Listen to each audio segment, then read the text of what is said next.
Rebel star Prabhas, young tiger NTR and కల్కి 2898 AD. Hi వా, this is Sai Charan. Welcome channel. అదిరిపోయే అప్డేట్తో అయితే మేము ముందుకు వచ్చేసాను అనమాట. సేమ్ టైము అండ్ కల్కి సినిమాపై భారీ ఎక్స్పెక్టేషన్స్ ఉన్నాయి. ఎందుకంటే స్టార్ ఇద్దరు హీరోయిన్స్ అండ్ కమలాసన్ గారు అండ్ అమితాబ్ బచ్చన్ గారు సినిమాలో ఉండడంతో సినిమా హైప్ అనేది తారా స్థాయికి అయితే వెళ్ళిపోయిన మాట నిజమే. అండ్ మొన్న విడుదలైన గ్లిమ్స్ కూడా మనం చూసాం. చాలా అంటే చాలా బాగా నచ్చాయి. అండ్ సైన్స్ ఫిక్షన్లో సాగుతున్న ఈ కథలో చాలా అంటే చాలా స్టార్ హీరోస్ ఉన్నమాట వాస్తవము. ఎందుకంటే మనం చూస్తున్నాం. అంటే ఇంకొక విషయానికి వస్తే ఎన్టీఆర్ గారు ఇటీవల మనం వాల్టూలో చేస్తున్నమాట వాస్తవమే. కానీ ఇంకొక విషయానికి వస్తే అండ్ ఎన్టీఆర్ గారు కల్కి సినిమాలో ఉన్నట్టయితే వాళ్ళకైతే తెలుస్తుంది అనమాట. అండ్ కల్కి సినిమాలో క్లైమాక్స్ సీక్వెన్స్లో అయితే ఎన్టీఆర్ గారు ఫైట్ అయితే ఉంటుందన్నమాట.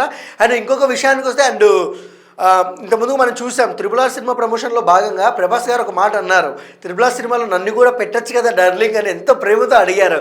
అండ్ రాజమౌళి గారు కూడా అదే ఏదో చాలా చాకచక్యంగా అయితే సమాధానం అయితే చెప్పారనమాట. అట్ ద సేమ్ టైం ఇప్పుడు చూసుకున్నట్టయితే అంటే ఎన్టీఆర్ గారు ప్రభాస్ సినిమాలో ఒక క్యామియా అన్న మాట వింటుంటేనే ఫ్యాన్స్ గూస్ బంప్స్ అండి, గూస్ బంప్స్. అసలు ఎన్టీఆర్ గారు ప్రభాస్ గారు కలిసి యాక్టింగ్ చేస్తే ఆ సీను వేరే లెవెల్లో వస్తుంది. ఎందుకంటే ఇద్దరికున్న ఫ్యాన్స్ ఫాలోయింగ్ మామూలు కాదు. అండ్ పాన్ ఇండియా లెవెల్లో ఇద్దరికి అయితే ఒక మంచి మార్కెట్ అయితే ఉందన్నమాట. సేమ్ టైం ఎందుకంటే ఈ కథ స్టార్ హీరోస్ని కోరుకుంటుంది కాబట్టే అది పెద్ద హైప్ క్రియేట్ అయింది. దాదాపు అంటే కల్కి సినిమా చుట్టూ దాదాపు ఫ్రీ రిలీజ్ చేస్తే దాదాపు 900 నుంచి 1000 కోట్ల వరకు జరిగే అవకాశాలు ఉన్నాయని క్రిటిక్స్ అయితే అంటున్నారు అనమాట. చాలాసేపు అంటే అతి తక్కువ టైం ఉంది కాబట్టి మనకి రిలీజ్ డేట్కి అండ్ ఇంకా అనౌన్స్ చేయలేదు. కానీ తక్కువ డేట్స్లో రిలీజ్ చేస్తారన్న మాట అయితే తెలుస్తుంది మనకి.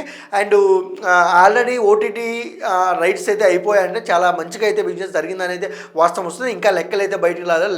ఆ లెక్కలు వింటే మనకు చుక్కలు కనపడడం అయితే ఖాయము. అండ్ సేమ్ టైం ఎన్టీఆర్ గారు అండ్ ప్రభాస్ గారు కలుస్తున్న మాట వాస్తవం అనేది క్రిటిక్స్ అయితే అంటున్నారు అనమాట. ఈసారి NTR and Prabhas block buster hit కొట్టడం ఖాయం. అండ్ కలికి ఒక గ్లోబల్ స్థాయిలో పేరు సంపాదించడం ఖాయం అనేది ఫ్యాన్స్ అయితే అంటున్నారు అనమాట. అండ్ మా అప్డేట్ మీకు నచ్చినట్టయితే please like, share, comment, subscribe. Thank you for watching.